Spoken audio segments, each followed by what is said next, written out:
Pwede ba yan? Diretso? Sa din. Ikaw, dine-in? Dine-in.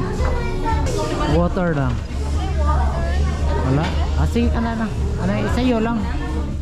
Dito mga lods, galing kami sa Starbucks. Dito naman kami sa McDonald's. Kasi yung bunso ko, nagugutom siya. Gusto niyang kumain dito sa loob. Galing kami doon sa likod ng Starbucks yan, oh.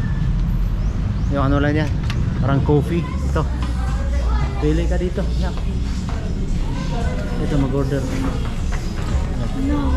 Ayan, oh. Pwede ba yan? Diretso? Sa din. Ikaw, dine-in? Dine-in. Okay. Yan. Ah!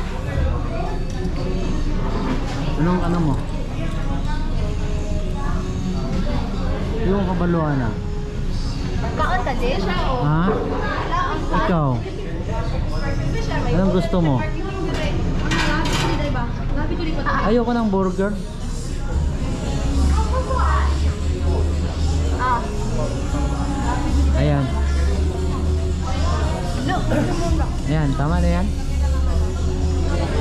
Ha? Huwag yung drinks. Water lang. Wala? Asing, ano, sa'yo lang. Sa akin, ayoko. Sprite. Ah. Yan, ha.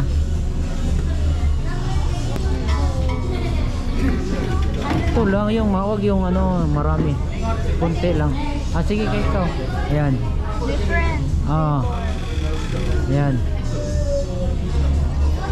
Tapos, Skin na. okay na? Ito na. Ito. Kana. Ah. Ayan. Milk. Ay, wala yung drinks. Ayun ang na-drinks. Lara? Wala ra. Yan. Ayan. Okay. Yan lang. Tapos na. Okay. Ayun. Tama ba? 342. Oh, sige. Okay. Oh. Yan. Pick up counter. Oh, serve. Number.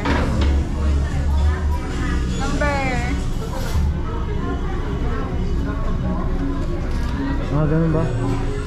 Ayan, oh. Okay. Ah. Ah, pila pa. Pila. So mga lods, galing kami dito sa loob ng McDonald's. So yung bunso ko kumakain, nagugutom siya nasa loob.